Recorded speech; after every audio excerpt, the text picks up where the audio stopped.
अगर हम आपसे ये सवाल पूछें कि भारत के पहले प्रधानमंत्री का नाम क्या था, तो आप यही कहेंगे कि देश के पहले प्रधानमंत्री पंडित जवाहरलाल नेहरू थे। भारत के छोटे से छोटे स्कूल और बड़ी से बड़ी यूनिवर्सिटी के छात्र यही जवाब देंगे, क्योंकि बचपन से ही भारत में स्कूल की किताबों में यही इतिहास पढ़ाया गया है। आपकी कोई गलती नहीं है, लेकिन यह बात पूरी तरह सच नहीं है। सच यह है कि पंडित जवाहरलाल नेहरू से भी पहले भारत की पहली आजाद सरकार के पहले प्रधानमंत्री नेताजी सुभाष चंद्र बोस थे। शायद आपको इस बात पर यकीन नहीं होगा, लेकिन इसमें आपकी कोई गलती नहीं है। आजाद भारत में सरकारों ने कुछ खास किस्म के इतिहासकारों को ही मान्यता दी और इन इतिहासकारों ने भारत के इतिहास से जुड़ी बहुत सारी महत्वपूर्ण घटनाओं को आपसे छुपा लिया। नेताजी सुभाष चंद्र बोस भारत की पहली आजाद सरकार के प्रधानमंत्री, विदेश मंत्री और रक्षा मंत्री थे, लेकिन यह बात कभी भी आपको बताई नहीं गई, ना ही आपको पढ़ाई गई। भारत सरकार ने आज एक बहुत बड़ा फैसला लिया है। इसी महीने 21 अक्टूबर को भारत की पहली आजाद सरकार की 75वीं वर्षगांठ मनाई जाएगी। इस सरकार को आजाद हिंद सरकार कहा जाता है। यह सरकार 21 अक्टूबर 1943 को बनी थी और इसका अर्थ यह हुआ कि भारत की मौजूदा सरकार ने सुभाष चंद्र बोस द्वारा स्थापित आजाद हिंद सरकार को मान्यता दे दी है। इस मौके पर प्रधानमंत्री नरेंद्र मोदी लाल किले का दौरा करेंगे और वहां आजाद हिंद फौज संग्रहालय का उद्घाटन करेंगे। इसके अलावा इसी वर्ष 30 दिसंबर को प्रधानमंत्री मोदी अंडमान निकोबार जाएंगे, क्योंकि करीब 75 वर्ष पहले 30 दिसंबर 1943 को ही अंडमान निकोबार में पहली बार सुभाष चंद्र बोस ने तिरंगा फहराया था।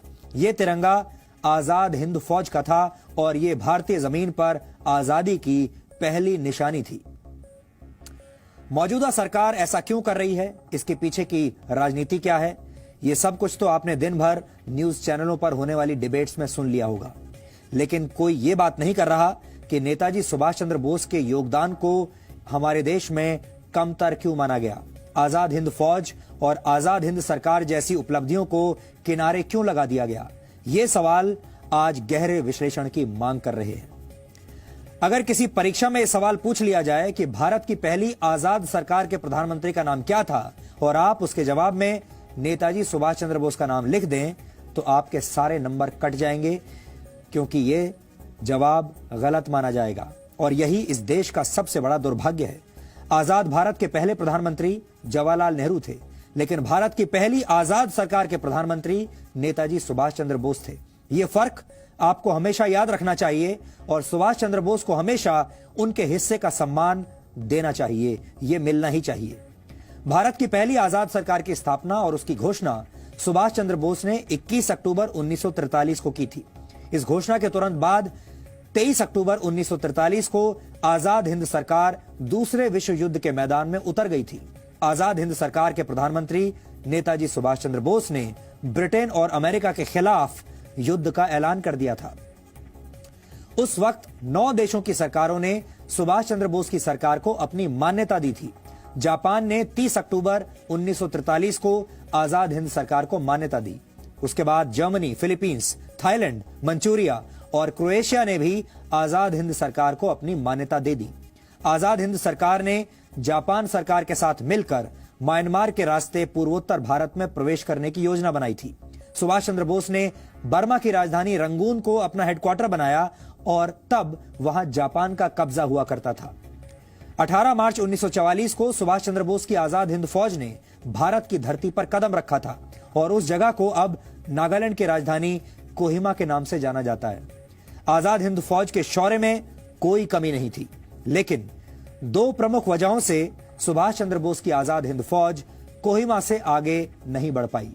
पहली वजह यह थी कि यह युद्ध जंगलों में लड़ा जा रहा था और तब जुलाई का महीना था और भारी बारिश की वजह से सेना का आगे बढ़ना मुश्किल था। और दूसरी बड़ी वजह यह थी कि आजाद हिंद फौज के पास एयर सपोर्ट नहीं था।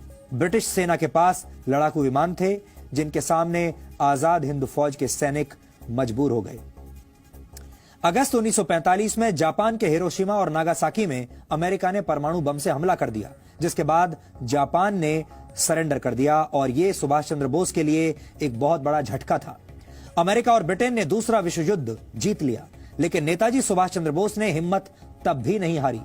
नेताजी आजादी के नए मिशन पर निकले थे, लेकिन यह कहा जाता है कि 18 अगस्त 1945 को ताइवान में हुए एक विमान हादसे में उनकी मृत्यु हो गई। हालांकि उनकी मृत्यु आज भी एक रहस्य है। भारत की पहली आजाद सरकार के पहले प्रधानमंत्री नेताजी सुभाष चंद्र बोस इस घटना के बाद इतिहास के पन्नों में कहीं खो गए। यहां आजाद हिंद सरकार के बारे में भी आपको कुछ बातें जरूर जाननी चाहिए। सुभाष चंद्र बोस आजाद हिंद सरकार के पहले प्रधानमंत्री, रक्षा मंत्री और विदेश मंत्री थे। Lieutenant colonel AC Chatterjee Azad Hind सरकार के वित्त मंत्री थे। SA अय्यर आजाद हिंद सरकार के प्रचार मंत्री थे। रास बिहारी बोस को आजाद हिंद सरकार का सलाहकार बनाया गया था और इस सरकार की स्थापना करते वक्त नेताजी सुभाष चंद्र बोस ने यह शपथ ली थी कि ईश्वर के नाम पर मैं ये पवित्र शपथ लेता हूं कि भारत और उसके 38 करोड़ लोगों को आजाद करवाऊंगा। ये उनकी शपथ थी। आजाद हिंद सरकार ने यह तय किया था कि तिरंगा झंडा भारत का राष्ट्रीय ध्वज होगा। विश्व प्रसिद्ध साहित्यकार रविंद्रनाथ टैगोर का जन गण मन भारत का राष्ट्रगान होगा और लोग एक दूसरे से अभिवादन के लिए जय हिंद का प्रयोग करेंगे। नेताजी सुभाष चंद्र बोस की कथित मृत्यु के बाद भी ब्रिटेन और अमेरिका की खुफिया एजेंसियां पूरी दुनिया में उनकी तलाश करती रहीं। यह वो दौर था जब अहिंसा के पुजारियों पर लाठियां बरसाना अंग्रेजों का बहुत प्रिय शौक था, लेकिन सुभाष चंद्र बोस ने खून का बदला खून से लेने की नीति पर काम किया। यह सुभाष चंद्र बोस द्वारा छेड़ा गया रक्त रंजित संग्राम था, जिसमें अंग्रेजों की सेना के 45,000 से ज्यादा सैनिकों की मौत हुई थी। बर्मा की जंग में अंग्रेजों की सेना सुभाष चंद्र बोस के चक्रव्यूह में इस तरह फंसी कि ब्रिटिश सेना के 10,000 से ज्यादा सैनिक बीमारियों का शिकार हो गए थे।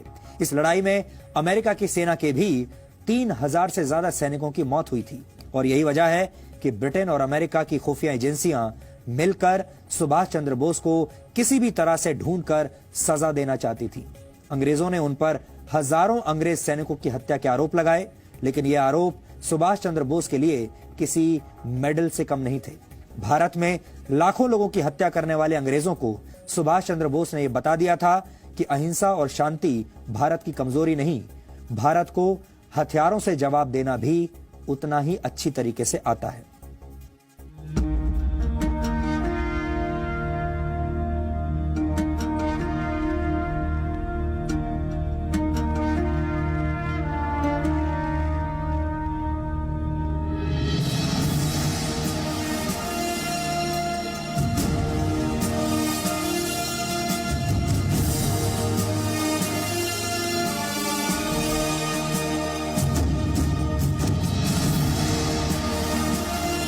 पहली बार तिरंगा एक आजाद सरकार के तौर पर नेताजी सुभाष ने 30 दिसंबर 1943 को इसी जगह पर फहराया था।